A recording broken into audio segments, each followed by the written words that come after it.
off skis.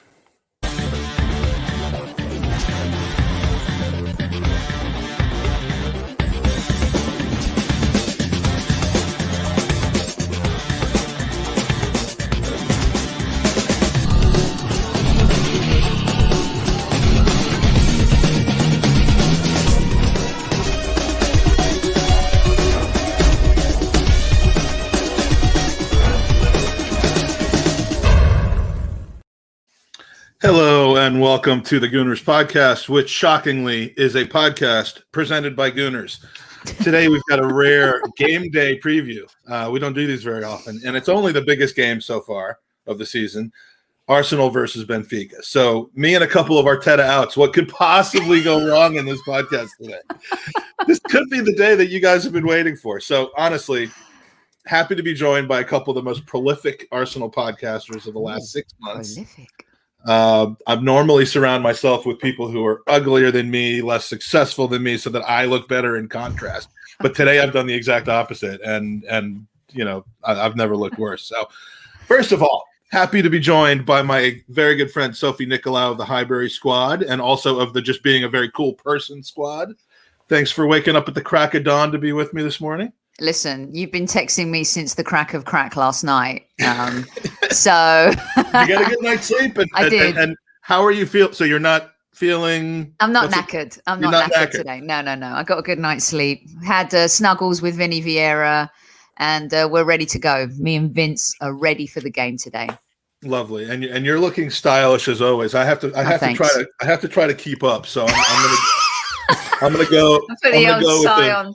I got the tomboy look today, you know. Well, I could do the tie too if you want. I have it ready to go. So yeah, we're imitation is the sincerest form of flattery. So next in the hizzle is a man who spent the first half of his day with someone who loves me and is spending the second half of the day with me. Some people may know him from the same old Arsenal, but most people know him as the person who was a fetus when I first became an Arsenal fan. It's Dan Potsy Potts. How you doing? Yeah, man. I love the intro, and your intro for the actual show just gets better and better every time I see that. Man. It's just the fact that Owen is literally doing this. That's the bit that I love the most. It's like the leaping leprechaun over honestly. there. Big up to Owen as well. I know he's in the chat, so big up Owen. But yeah, man, honestly, I'm glad to be here. It's great to have you on. The story behind that is that there was a whole, I do these jib jab videos, which Andy absolutely hates. Thus, I keep doing them. But there's the whole 45-second Irish jig with music with Owen in it. And I played the whole thing on the podcast once and it got a copyright strike. So now I just put the dancing leprechaun into the intro, and I think we're in good shape. So when you talked about the fetus thing, I had this image of The Empire Strikes Back where Darth Vader reaches out to Luke and says, "Luke, I am your father." Dan can tell you that there is no word in this world, not even Arsenal, that I love more than the word fetus. It's I should just call this the fetus cast at this point. But anyway, how is your sister, by the way? Mate, she's all good, man. She's all good. She's missing you, Mike. Missing you. I haven't seen her in any chats for a while. It's really bad. So this is the first time I think I've had the two of you together. So technically, it's one of these. I'm just burst. So on a game day, you guys don't dress up in Arsenal gear? I mean, never. I never, ever wear an Arsenal shirt when we play, ever. Is that like superstitious? So yeah, I did it when we played in the Champions League final against Barcelona, and I had people over here, and I did a party because I was like, I felt it was the time, and I thought it was our time. And since then, I've never ever worn an Arsenal shirt ever in a game. Well, see, I'm the opposite. I wear a kit, and if we win, I just put it right. I'm not known for for being meticulous or like showering or anything like that. But I'll just put it right back in the drawer, and I'll wear it every time. I don't put it in the hamper. I don't let it get washed until we lose. My lovely wife, Steph, washed a shirt once because I left it out. I was the dumbass in the middle of a winning streak. And, of course, we lost the very next game. But, I think there was one point like in 07, 08 where we went like 20 some odd games, 25 games undefeated again with Unai Emery. And I almost got divorced because, the whole house just stunk. Do you know, real quick, like we had Mickey Gray on Inside the Dressing Room a couple months ago, and he got his hands on a Paul Gascoigne signed shirt. And his ex-wife then thought she'd wash it for him because it smelt a little bit. And oh, no. Totally destroyed. It came out. Oh, my God. That's awful. And Mickey, he managed to call Gazza and he got another one. But the original, the wife ruined it, which is probably why they divorced. Yeah. The thing I love about this shirt is that normally when I wear an Arsenal jersey and my nipples start bleeding, it's like really embarrassing. But no one can tell. Who's going to know? All right, so let's get to the game. Where's your moderator in the chat, Mike? Seriously. Andy Rhodes needs to get the hell out. What's going on with that Andy comment? doing? Yeah, 2/3 of our podcast couldn't be ours to actually podcast. Oh, I love Andy. Have I told you how much I love Andy, by the way? Oh, Ring that bell. It showed when we were in LA. You took to him like fly to a flypaper or whatever. Like Dennis Bergkamp to a football. Is that what you want to say? Yeah, there you exactly. Go.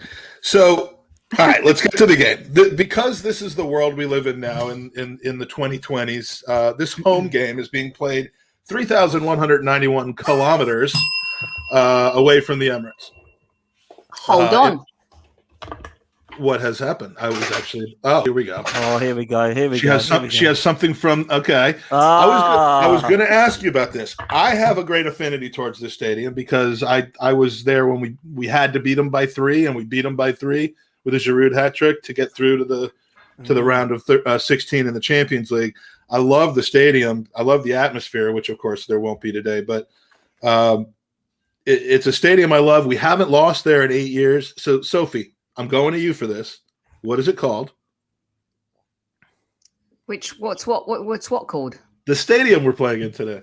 Well, the Olympics aren't we playing in the Olympic Stadium today? I don't know. I just know we're playing in Athens. Olympiacos, Yorgos, Eleftherios, or whatever it is. Karayaskias. Okay, well, I wasn't good. I thought this would be another one of those Socrates, Papathopoulos. Oh, I could do that.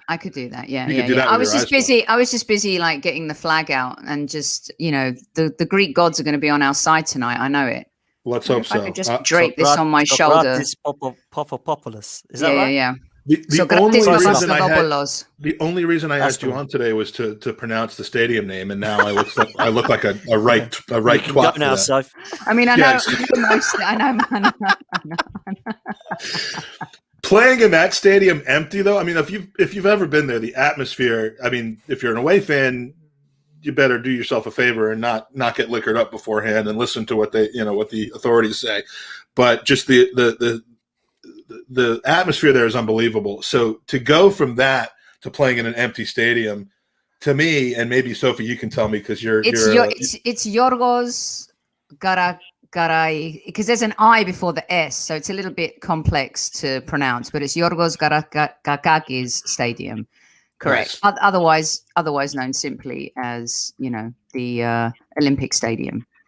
Yeah, from the original. Well, it's actually Olympiacos, Olympiacos Stadium. So yes, yeah. But playing there with no crowd must be like going to being invited to a Hollywood orgy at the Beverly Hills Hotel, and then you get there and it's just Steve Buscemi, like all by himself. Like that's how much of a step down from expectations it must be. But it's actually like going to the Greek bouzoukia in Athens at night without the bouzouki and the band.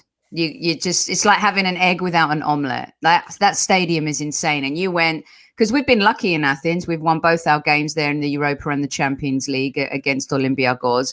And I don't know if you guys saw vignettes or documentaries. I mean, it's as crazy as Napoli. I mean, the Olympiacos stadium is insane. And those games when I lived in Athens for a couple of years, I went to Olympiacos Panathinaikos games all the time.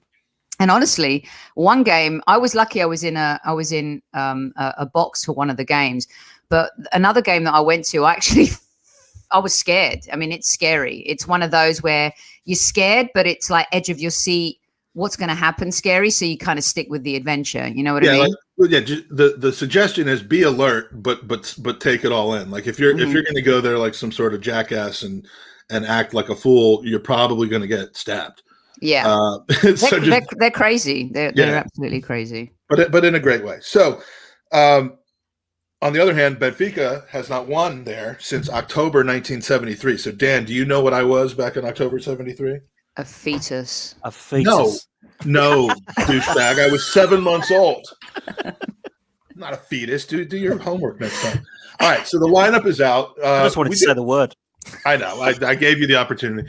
We had this whole thing planned out where the three of us all gave a predictive lineup and what we thought Arteta would do, and then we were going to be on air, and the lineup was going to come out, and it was going to be magical. Of course, I forgot that the game actually wasn't at 5 o'clock or 6 o'clock UK time. It was a few minutes before, and that Charles Watts and Chris Wheatley always end up spoiling the lineup anyway. So I'm going to scrap that. I will just say that I got all 11 players right on the lineup, and no one can tell me that I didn't.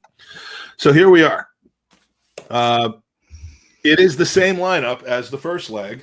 It's also, I think, the same lineup as the Leeds game, with the exception of Tierney holding his spot from Sunday, and in exchange for Cedric, who does not flip over to the right side. And I have a feeling that's going to be something of a focus of conversation for us today. So, did you think that you'd see this? What would you change about this? What's going on? I think when I sent you my Arteta predicted lineup, it was this. Other than, was Odegaard in it? I can't remember. You didn't have Odegaard. You had Lacazette up top. I had a Lacazette, Ober on the left, Smith Rowe in the middle, and Saka on the right. Right. Yeah, as well as I think you might have had Partey in the middle. I think Partey was my 11. Anyway, look, this isn't a bad 11. I think Aubameyang's getting picked because he's captain, and I don't necessarily think that's right, considering his form. But at the same time, he is captain. He got the hat-trick against Leeds. He's been very sporadic this season. I get it. Odegaard, I think they want to try and, ingrain him a little bit more. He believes in what he can do. I would actually have him maybe taking the set pieces right now, because as much as I love Saka in our player profile yesterday, we talked about his crosses, especially from corners, that aren't that great and don't clear the first defender on a percentage often. If Partey's fit, he would start for me, but I understand resting him and bringing him into the game if we need him, because he's just coming back from a hammy. And that's always an interesting debate. And Dan, get ready, because I'm going to ask you about the whole, if he's ready to play, should he start or should he be on the bench? But Sophie, go on. Yeah, the one I completely disagree with vehemently and wholeheartedly is I would have started Cedric instead of Bellerin. I just don't understand how you can make that decision when you see the way he plays, especially defensively. I think Benfica are going to go for it. We're both going to go for it in this game. And I think that Cedric would have been better. Not only does he cross the ball better, but he's also better. He's much better defensively than Bellerin. I would have liked to have seen Pablo Mari start, but I understand there may have been a little bit of a niggly issue with him. David Luiz is prone to mistakes, even though I think he's come into this game for his leadership skills more than anything else. So considering our squad and our team, it's not bad. But for me, Lacazette not starting again indicates that maybe he should be looking for another club this summer. Yeah, and back to Bellerin real quick before I throw it to you, Dan. Would you say that this is a fair video or not a fair video? Oh my God! That's actually no, that's not the right one. Here we go.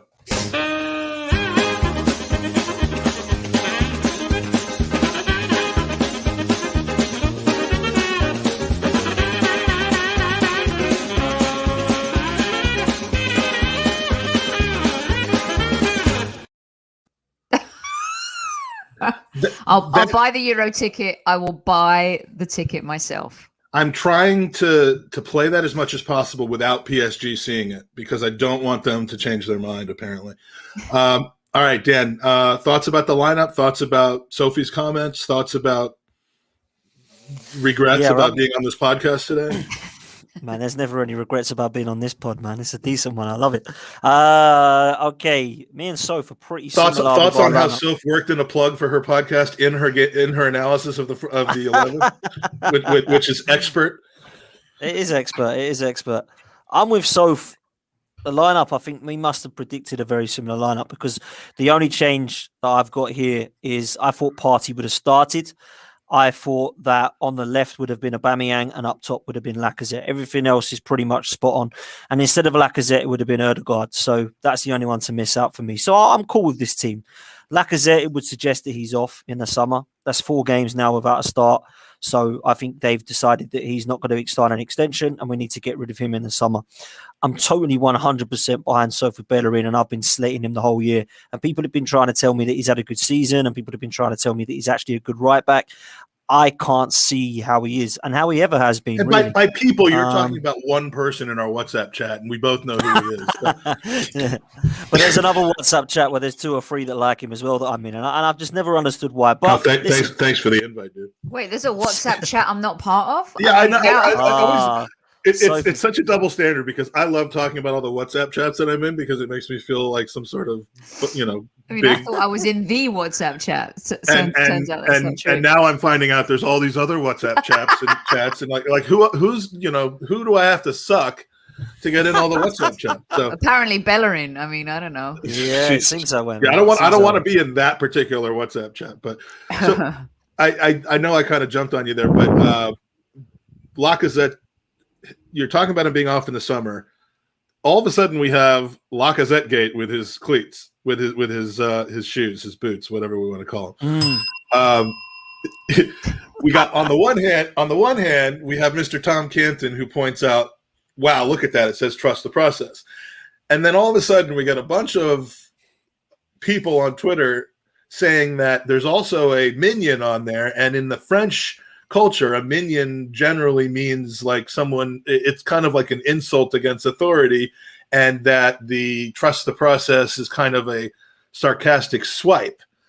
So this will be talked about for days and days. Wow. And if it isn't, I will talk about it for days and days. How they do this. Our fans are unbelievable.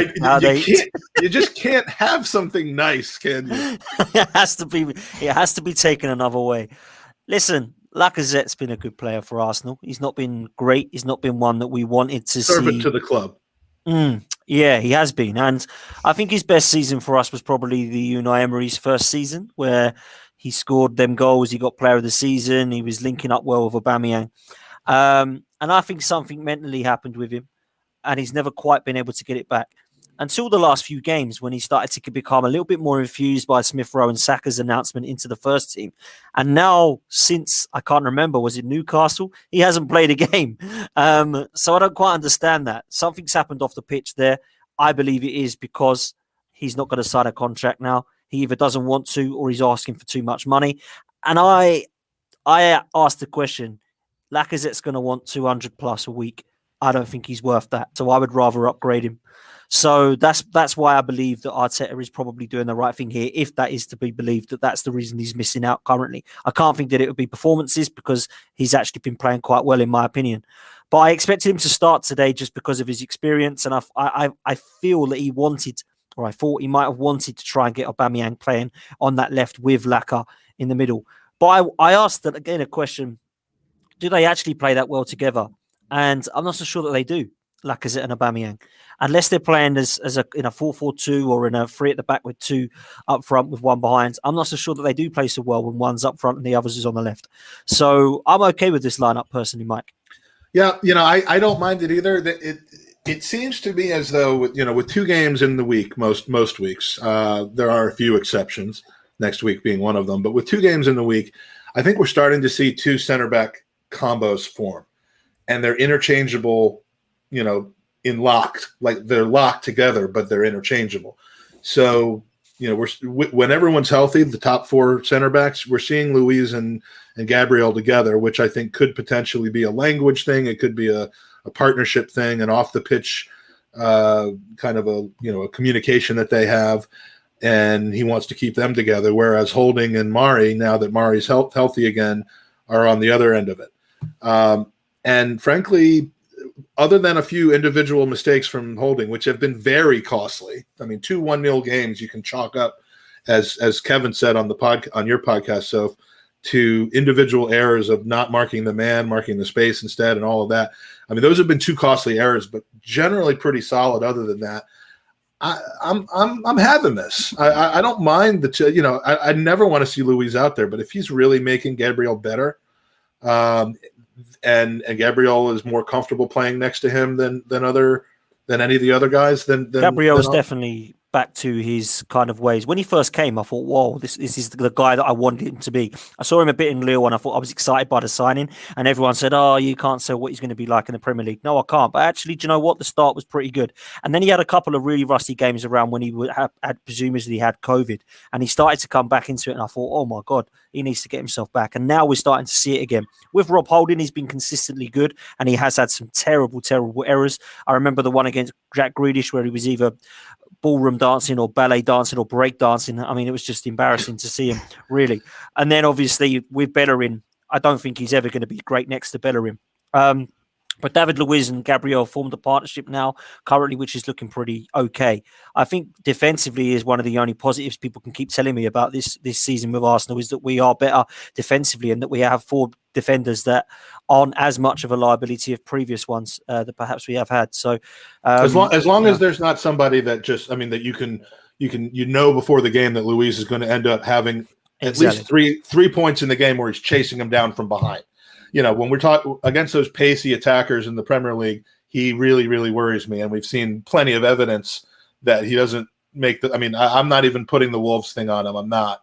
But, that wasn't the first time that he's, kind of chased to cover somebody and brought him down to awful. At this level, Mike, mistakes are costly. And he's chosen to go with a player who can make costly mistakes, but provides leadership around the team. So it's a gamble. It's a 50-50, right? Holding, though, has made mistakes. But we've also lauded Holding for improving this season. And in those 2 games, rightly so, Kevin talked about how fundamental issues about marking, instead of marking the player, the space or the player, right? But he's also chosen Bellerin, who can make costly mistakes. Stupid mistakes like a foul throw that gives a team a free kick. They cross the free kick and they score from that. So Xhaka is prone to a mistake. There are some mistake-driven players in this team. And in a game where we're playing for the game of our lives, it's Europa League or bust. As good as the team is in the sense that I'm fine with it, they are prone to mistakes. And at this level tonight, you can't afford to make any mistakes. Yeah, the hope is that the offensive threat from Benfica that we saw in the last leg is the same offensive threat we see in this leg, which was virtually nil, and that we sort out our ability to maybe create a little bit more on I offense. am happy he's not playing El Neni. I really am stoked that he's gone back to Xhaka and Ceballos, and I think having Thomas Partey maybe who can come off the bench if it's 1-1 or we're a goal down with 20-25 minutes to go. I think that's a good thing as well. Lacazette also can come off the bench and grab a goal. We've seen him be the superstar. We've seen him be so good, and he's been benched unfairly for me. And, I would have even preferred to give Martinelli a starting shot tonight. Just go at them a little bit differently, scare them right off the back, start fast, get a goal, and then you can manage the game as you go. So it's a big game for Aubameyang tonight for me. He's got to show up. And if he doesn't, I think he's the one who's going to be under the most pressure of any other player on the pitch. I think if David Luiz makes a mistake, everyone's like, you know what? We saw that coming. If Bellerin screws up, we saw that coming. But with Aubameyang, he's got to lead the line. He's got to be good tonight. And if he's not, then I think we're in trouble. And he's got no excuses here, Soph, because he's got the creativity behind him now with Ødegaard, Saka, obviously Smith Rowe as well now. Yeah. I don't think we can start making excuses for this guy. I mean, listen, he's got us out of trouble so many times in the last 2 years, and he has had a drop off of form. So I started to say, do you know what, there's credit in the bank and all that kind of stuff. But there isn't credit in the bank for the full season because we've just given this guy a new contract because we believe he is our best player and he's our captain and he's the one that's going to lead us forward. And he's our kind of future for the next couple of years. But until he starts to work a little harder and show a little bit more of the older Aubameyang, we saw a glimpse of it against Leeds. I will get on his back because, I get on other people's backs if they're not playing well. So it would be hypocritical of me. You're constantly on my back. To Aubameyang. I like being on your back. I was listening to Andy Townsend the other day. I won't trust you behind me for a second. We're riding backs now. I was listening to Andy Townsend the other day, and he said, and I agreed with him. He said that if Aubameyang, doesn't have the ball and scores, he's doing nothing else in the game to assert himself and get the ball and make himself part of the game. He's been very lazy. He's allowed himself that luxury. I mean, look, everyone's agreeing with me. He's getting all sorts of signals and stuff right now. He's allowed himself that luxury because I think in some regards we've given him that luxury. And, when he was on the bench and Laka was playing with Saka and ESR, that was when also Leno went through his period where he had 5 clean sheets. Now, I'm not saying Aubameyang's to blame for that, but there's just a cohesiveness. So he's got to insert himself in the game tonight. He's got to hustle. He's got to work for that. He's got to work for the team. And if he doesn't, I would yank him off at halftime and make a statement, Arteta. 100% for me. I feel personally when it gets. I don't know if you can hear me or not, but I've just lost my audio. So yeah, we can hear you. We can hear you. We can hear you. Yeah, you're back. We can hear you. Yeah, we'll carry on talking. Go on, Dan. We'll run the show now. Yeah, do you know what? That's all good for me. Do you know what though? Yeah. Do you know what about this Aubameyang thing? Just lastly, is I feel like there's something mentally gone on wrong here, and it's not just all of a sudden he's terrible, because I look at the situation with Lacazette, and I think he had a similar thing where he was so good under Unai Emery and he was just giving everything that he had, and then something went wrong with him mentally, and there was reports, wasn't there, that relationship problems and stuff like that. It seems to me like there's been some problems with Aubameyang. Obviously his mother wasn't very well. When he came back in against Leeds, I thought, there we go. He's gone and got some headspace. He's sorted out whatever he had to sort out. He's come back and he's got his hat-trick against Leeds, and everybody was fine with it. Everybody was like, do you know what? This is what he needed. We'll all be okay. His form was crap before Leeds. It was crap really before his mum got sick. I mean, I that made it worse. I think it was worse before then. Sorry to interrupt you, but no, you're fine. And then when he came, and then I thought to myself, do you know what? Carry this over to Benfica. Just start going on a run now. And he was terrible. He was fluffing his lines. He could have had a hat trick. If that was Ian Wright, we would have been through by now. It would have been 3 or 4-1, and it wasn't. It was fluff chances, missed chances again. So now he's going into this game with even more pressure because he did nothing against Man City and he got absolutely toyed by John Stones. I mean, that was embarrassing. He just got out muscled and he just went laughing, sliding down the part of the Emirates. And I thought, what's going on here now? Something's wrong there. So he needs to turn up tonight. Otherwise, for me, I don't think that we can be looking at this manager saying, keep playing him because he deserves to be dropped. Like you say, Martinelli, I mean, Christ, I've been saying for weeks this manager does not rate Martinelli and everyone's telling me that he does. How can he rate this guy when he doesn't play at all? There's an interesting story there. And by the way, if you're ever going to have your audio completely cut out to where you can't hear your own podcast, do it when you have 2 podcast hosts on as guests. Thank you for that. I lost about 3 or 4 minutes of. I couldn't hear anything, and I don't know why, but I know that those were probably the best 3 or 4 minutes of the pod. No doubt. We were talking about fetuses. I'm sure it's turned into a fetus cast. Yeah, I know you guys were talking about Aubameyang, and man, look, we got to get the good news is that Saka's got a goal in him, right? Other players have stepped up. The other guy that has a goal in him is Lacazette.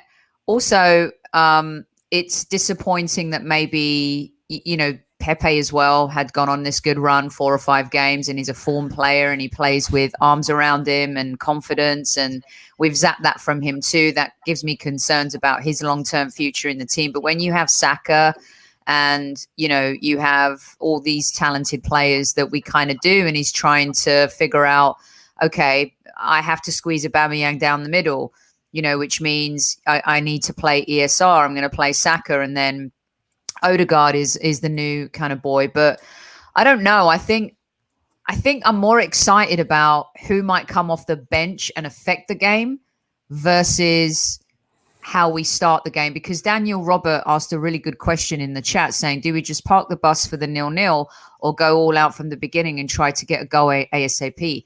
I would have started fast. I would have gone at them, scared the bejesus out of them. I think we're set up to do that. This is the Leeds line. Again, Leeds not the same as, although maybe not too far down from Benfica, but this is a lineup that is starting to gel together. It's the same lineup that came back and didn't perform, right? So understood. But you could throw up a lot of excuses for that. Playing in Rome, the pitch was bad, but I don't believe in all those excuses. I agree with you, but this is a very offensive lineup with the exception of Partey. We should beat Benfica. We're a better team. We should do it. We should do it by getting out ahead of them with a couple of goals in the first half. I don't believe that we should park the bus for 0-0 at all. I don't think we should give Benfica that much respect. No. Now, if we go down a goal early because of one of our, if we Arsenal, I think it's called Arsenaling, and go down a goal early, then we're kind of screwed, and some of those subs might end up coming into play. We might need to throw Martinelli on, but I think this lineup can. I think we were exceptionally unlucky not to have more opportunities against Benfica in the first. I think there's a wonder goal in us tonight. My maybe it's because it's in Athens. Have we re-signed Giroud again? No, but there's like Xhaka could do that, Saka could do that. We have game-changing players. On paper, we're better than Benfica. We play in a more competitive league, and that's no disrespect. But on a night like this in Europe, anything can happen. Benfica are a historic team. We've seen this. Ask Kevin. He was in the Arsenal team that was, destined to go to the European Cup final, and they were humbled by a Benfica team and humbled at Highbury as well. So European football is completely different, but we're a cup team. And we've said this for a long time. We've won 4 FA Cups in 6.5 years. We got to a Europa League final, albeit, we lost in dramatic fashion to Chelsea, didn't show up. But here we are again with an opportunity to get to another European Cup final. And this is it. This is the moment. This is a huge night for Mikel Arteta. He's got to have this team ready, and they've got to show up and play a little bit of football. Even if we go through 1-0 and it's an own goal, fine, we'll all be happy. But at some point, you've got to start gelling as a team and playing bloody football. We need to see a performance, and the players out there need to want this as much as the fans want it, because the fans will want that Europa League. And as much as I don't think we're going to go through it and win it, we need to give all we can to making sure that we try and win it. My biggest worry, Soph, tonight is if you say we go 1-0 down, when's the last time? I can't think. Someone will probably tell me in the chat, or you guys might know. When's the last time that Arteta made a sub that turned the game around to win us the game 2-1? I don't think he's ever done it. He makes the subs too late, Dan. And in the Premier League, when we go 1-0 down and it's half time, I think our ratio is like 80% loss. And someone can correct me on that, but we do not recover very well in the Premier League when we go down. I think the last time we really had a significant comeback from that was the FA Cup final, to be honest with you. Mm-hmm. Changing gears real quick. And by the way, your two little pregame pep talks right there were piped directly into the locker room, in the dressing room. So they got to be raring to go right now. I love Matt D'Souza, but how rude do you have to be? Oh, it's a bit rude. You son of a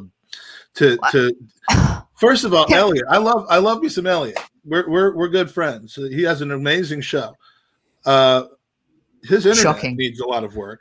And can I just jump in, Mike, real quick, not to interrupt, but we had Clive from our Arsenal Vision Pod the other night, and a lot of the comments were that Clive's audio was the best they've heard in a long time. And it is. And you know what Elliot also doesn't have is a guest predictor of the game. Oh, look at that. This is my pride and joy, my boy Jake, who I think was on the podcast last season 1, episode 4. And he sounded like this. So how's it going, Jake? And what's your prediction for the game? Hey, Jake. Hey, Jake. Like 5 minutes ago or so, I actually just saw the lineup for the first time, and I like it. I think the only thing missing is Partey, and he's probably not 100% fit. Yeah. So I think I agree with what you guys have been saying. I think we'll have a good first half. I think hopefully we'll go like 2-0 up in the first half. I think we'll have a 3-1 win here, and I think we'll go through to the next round. First goal? I'm gonna say Saka is gonna come out and score in the first half. Nice. All right, dude. Jake might be a better host than his dad. I'm just saying. He is. He's certainly more appropriate in most circumstances. Brushes his hair less, and I have no hair, but that's okay. We're all good. All right, Jake's got to go back to school, which means 10 feet down the hallway and getting on his computer. So anyway, thanks, bud. Love you. That's cute. He's adorable. Since I've started this podcast, it has nothing to do with the podcast. I'm not saying because of the podcast, but he's like doubled in size, height-wise anyway. I've doubled in size the other direction. And if you don't have kids, have kids. I can't tell you about the time he was a fetus and we had so much fun together. All right. So with the time we have remaining, because we want to let people go, they got to make their drinks, they got to use the bathroom. We're gonna try to wrap it up. If you have any questions or anything you want us to cover in the chat, now's the time to get it in while we still have Soph and Dan here. Soph, your game prediction after all that's been said, and I think we're generally positive. And we will really see the emotion coming out from everybody in our post-game, in our various post-game shows. But yeah, this is the night, Mike. This is it. Listen, I've been very critical of Arteta. I'm not saying he should be fired, but I've been critical of him, and I've been criticized for being critical of him. And then I've also had people completely agree with me for the criticism of him. This is the biggest. Have you criticized the people who criticize you for criticizing? No, I don't like criticizing. Because if you do, let me know, and I'll criticize that. Yeah. Okay. Cool. Maybe we should start a new criticize podcast. I think that would go really well.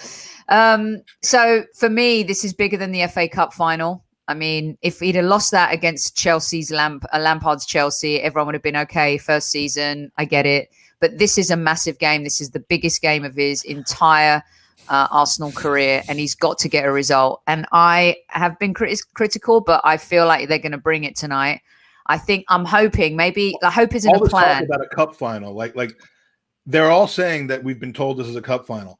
But it is. Tell them every game is a cup final. Yeah, exactly. That's why I said on the pod, that's how we should have approached the Man City game. Play it like a cup game. Because we've beaten them twice in the FA Cup when we faced them. Why not approach the game in that manner? But we showed them way too much respect. We should actually have a cup made for every game. We almost kind of did this to them. We did this when we played City. It was a joke. We didn't even show up.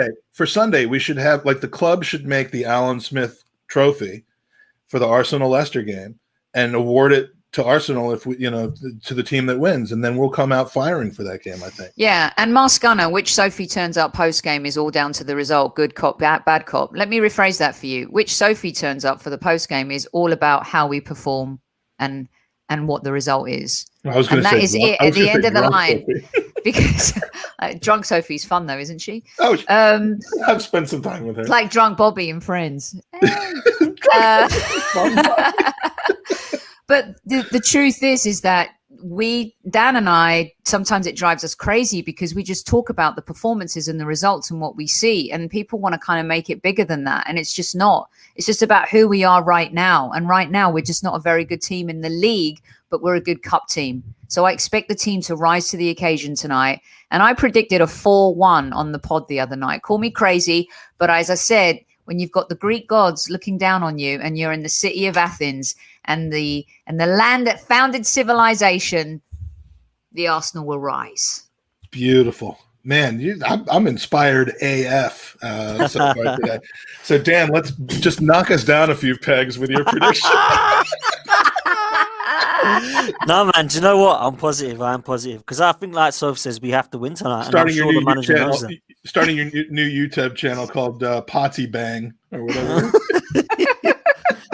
To be fair, I'm going 2-0. I'm going 2-0 Arsenal. I think that it's not, I'm confident tonight because we have to win. The Benfica's lineup is what? Average age of about 205. Surely we can get in behind them three. Vertonghen and Otamendi have had their days, surely. So let's get in behind them and let's get this creativity that we are so lacking of the last season involved tonight. And let's make this manager prove me wrong that he has got a style of play and a philosophy and he does know what he's doing. Please tonight of all nights. I can't go out tonight. I cannot go out tonight. We have to. I can't go out tonight. You're not allowed to go out tonight, aren't we? I mean, yeah. Where are you going to go? I'm allowed to now. Where can we go? So, Daniel Robert, awesome timing. I'm going 3-0 as well. I like 3-0 at this stadium. It's just it means a lot to me, and I could see it happening today. So we've got 3 positive results, or 4 positive results, including Jake. You know what that means? Yorgos Karaiskakis Stadium. Come on. we're Love it. We're positive. We're going to see after the game how that ends up. I just don't. Dan says, I've got to go. I can't go out tonight. I'm like, I'm the same way. I'm like, don't make me worry about this for 90 full minutes. Please just let me relax and enjoy the second half with a nice little bit of the bubbly. And 2-0, I tell you. Saka and Aubameyang, 2-0. Come on, Arsenal. Do I need to get the Buddha out and rub the Buddha belly? I don't think so. I think we got this. You can do that. Got this one. Dan, question for you. If it is 2-0, are you rooting against a third goal because you don't want my prediction to be right and you want your like will you be angry like if you were an Arsenal fan who bet on a final score and you win but with the wrong score at the last minute? Like, do you know what? If we go 1-0, 2-0, 3-0, I do not care. Get me through this game tonight. Because you're proper Arsenal. Proper Arsenal soccer team. All right, so in the chat, we've got Mr. Joe Kerr. Thanks for joining us with a 3-1. Mass Gunner, 2-1. I mean, it's got to be a penalty if they score in my mind. I mean, I can't see any other way there. 3-0 from Odegaard, Saka, and ESR for Daniel Robert. Carrie McCollum, longtime user of the podcast. Appreciate you being here. You mean listener? No, we have users. You use this podcast. We don't tell people how they use it. That's up to them. But you don't listen to the podcast. You use it. And let's see, what else do we have? Anybody else with a prediction they want to get in before we head out? See, yellow ribbons. You've offended young Mr. McCollum, who already has a tough time because his brother is a fan of that lot up the road. But now you've told him he's not a user. So here's a prediction: Bellerin to pass to Vertonghen more than Louise. Oh shit! Mo than Louise is like a Freudian slip because I think he's thinking of the Three Stooges. At this point. Fergus is going to get locked up now. Fergus is in here supporting his mate Dan and coming out of the woodwork as an abuser. And also as a where is it?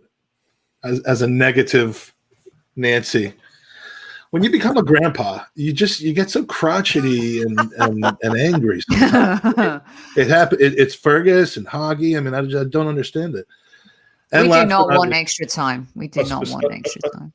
A specific prediction or a thumbs up to one of the other predictions from Daniel Robert from Jake Odegaard with the duck breaker. So. That's going to be it for. Oh my god! I love it.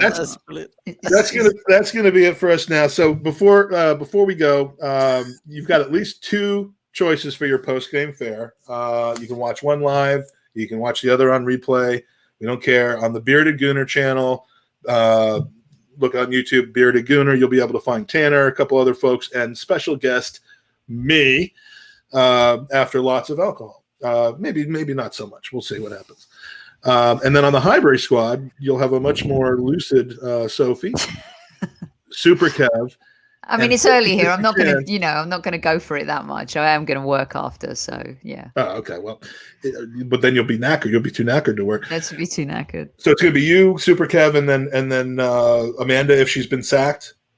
I believe she might be making an appearance this evening. I do believe. Look at that. Yeah. That's good. It's a good idea on your new job. I know it's the evening, but in your new job to be more focused on podcasting than a new job is great. That's awesome. So. Watch us, Dan. What are you up to after the game today? Just gonna be zooming with a bunch of bald, bearded old men. Zooming with an upside down head, mate, and a few other people. Side clown. Yeah, that's it, man. boy. Yeah, I'm looking forward to this one, man. I'm looking forward to this one. I am. And then, yeah, show tomorrow to hopefully celebrate a win. Let's hope. Yeah, looking forward to joining you tomorrow. You wanna give a shout out for that? I can do, yeah. 7:00 tomorrow. Same old Arsenal. See myself and Mike for the Arsenal Leicester preview. Hopefully, we'll be in a good mood from tonight's result. Let's hope, man. But yeah, looking forward to it. And a bloke that used to play for both teams as well will be on it. Well, I hope so. If that is confirmed 100%, then yeah, it looks like we'll be joined by Alan Smith. Me and Mike. That will be good. I'm looking at my phone, and that has actually just been confirmed. So look at that. Brilliant stuff. There we go. I can't be a smudger. Hold on one Smudge second. I with want us. to answer Matthew's question. What Greek drink? It's there's Retsina and Ouzo.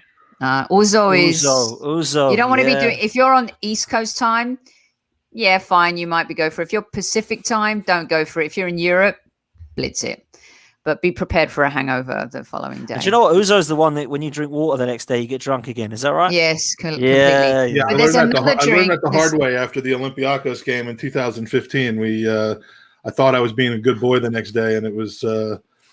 I'm going to recommend another one to you guys. Go Google it. It's called Zivana. A lot of us call it Zivania, but it's a clear bottle, and it's Zivana. It's almost written like Zorro. It's Zivana. In the old days, actually, they used to use it to help war wounds. It's pretty That's how lethal people use our stuff. podcast as well. Yeah. But yeah, try it out. It's like a vodka but on acid. It's insane, and a lot of people drink that when we have souvlaki and we're making souvla and stuff like that. Little shots. I need to get the special music, like the French cafe music together. It's not. The game's in Greece, mate. It's in Greece. And I will be yes, but I'm rooting for our French players, none of whom are starting today. But anyway, I don't think thanks so. for joining us. Lots of good feelings around. Let's hope it stays that way. Thank you, Soph. Thank you, You're Dan. welcome. Thank you for It was a having great me. time. Thank you, Jake, who's back in class. And Well done, come on, Jake. you rip roaring gun.